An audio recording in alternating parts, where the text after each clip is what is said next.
कृषि रत्न से सम्मानित अभिषेक जी हैं, जो कृषि को कैसे विकसित किया जाए इसके टिप्स दे रहे थे। हम इनसे जानना चाहेंगे कैसे कृषि को क्या डेवलप करने के लिए क्या आप टिप्स देते हैं। नाम कृषि भारत में बहुत ही व्यापक स्तर और सबसे ज्यादा नौकरी और अर्थव्यवस्था की रीढ़ है।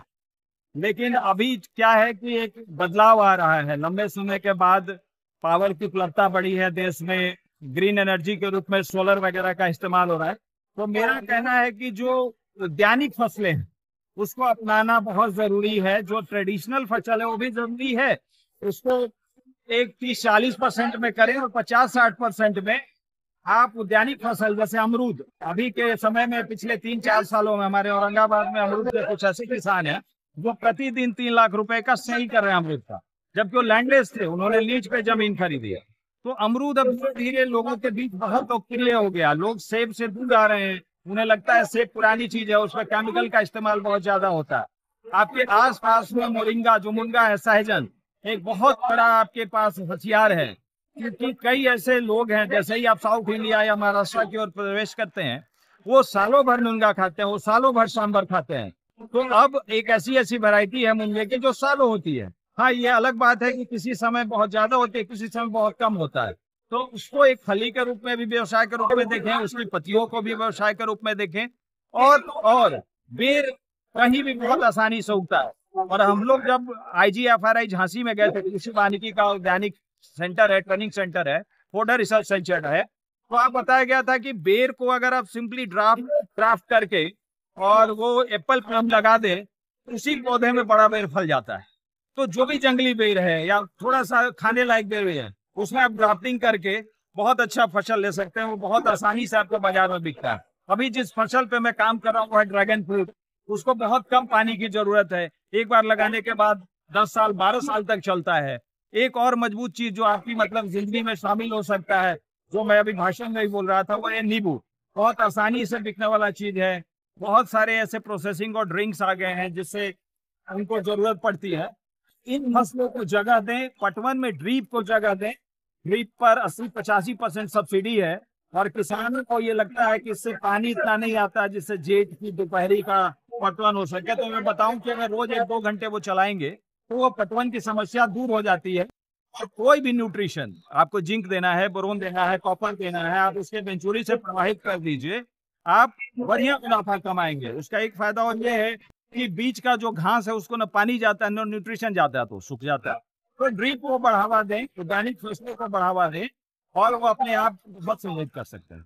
अपना विस्तृत परिचय भी दीजिए, पता चला आप कॉर्पोरेट की नौकरी छोड़ कर आए हैं। अभिषेक कुमार, अभी कल परसों ही बेटर इंडिया, जो कि पूरे देश में इंस्पिरेशनल स्टोरीज लिखता है, उसमें मैं एग्रीकल्चर चेंज मेकर का best agriculture change maker of the year चुना गया हूँ।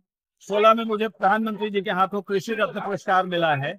और 14 में बिहार का एक मात्र जो कृषि विश्वविद्यालय है राज्य सरकार का, सबौर में बिहार कृषि विश्वविद्यालय, वहां मैं बेस्ट इनोवेटिव फार्मर के तौर पर चुना गया हूँ। मैं बिहार में जरबेरा की खेती करने वाला किसान हूँ, ऑर्किड की खेती करने वाला किसान हूँ, लिलियम की खेती करने वाला किसान हूँ। और परसों के प्रोग्राम जो चेंज मेकर्स के प्रोग्राम थे, मैं कुछ ऐसे ऐसे लोगों से मिला जिससे मैं बहुत प्रभावित हुआ। जैसे एक वर्मा साहब थे राजस्थान के, उनके पास 1 लीटर पानी से सालों भर पौधा उगाने वाला टेक्नोलॉजी है। एक महिला थी गुजरात की जो बहुत ज्यादा वाटर शेड पे काम करती है। एक लड़का था जो प्रचार करता है ये कि कंपनियों को गलत तरीके से एडवर्टाइजमेंट देके कोई चीज नहीं बेचना चाहिए। जैसे किसी में शुगर बहुत होता है, कैफीन बहुत होता है, और आप कहते हैं बहुत हेल्दी है। तो मेरा यही परिचय है। मैं एक किसान के रूप में, किसान ट्रेनर के रूप में, एग्रीटेक स्टार्टअप के रूप में, NGO के फैसिलिटेटर के रूप में, रिसोर्स पर्सन के रूप में लोगों के बीच जाता हूँ, अपनी बातें रखता हूँ। पहले आप कॉर्पोरेट में नौकरी करते थे, क्या वजह रहा कि आप पुनः खेती में जुड़े? देखिए, मैं कल भी परसों जिस होटल में था, वहां भी सिक्योरिटी गार्ड जो थे गया के थे, रात वाले शिफ्ट के गार्ड हिलसा के थे। तो हमारे आसपास के लोग फिक्स इनकम की तलाश में वो चले जाते हैं मेट्रोज में, पुणे चले जाते हैं, सूरत चले जाते हैं, लुधियाना चले जाते हैं। मुझे वही हिट किया था कि एक सिक्योरिटी गार्ड के साथ बहुत अभद्रता से व्यवहार हुआ। और मुझे लगा कि इसके पास 1.5-2-3 बीघा जमीन तो होगा जरूर। और मैं उसी मॉडल पे काम करने आ गया कि आपके पास 15 बीघा भी जमीन है तो 25,000 पर महीने वाला इनकम आप इस राज्य में कर सकते हैं, बशर्ते आपकी सोच थोड़ी कॉर्पोरेट वाली होगी। कॉर्पोरेट प्रॉफिट तभी कमाता है जब वो इन्वेस्टमेंट करता है। तो अगर वो 25,000 30,000 महीना कमाना है सिर्फ 1 बीघा से, तो संभव है कि आपको लाख 1.5 लाख 2 लाख इन्वेस्ट करना होगा। और बाकी सरकार की सब्सिडी उपलब्ध है। जैसे मैं क्वेश्चन किया, आपके यहाँ जहानाबाद में शुष्क बागवानी मिशन है, फ्री का, ऑलमोस्ट फ्री का, शरीफा का पौधा है, नींबू का पौधा है, बेर का पौधा है, आंवला का पौधा है। ये आपको लगाना पड़ेगा।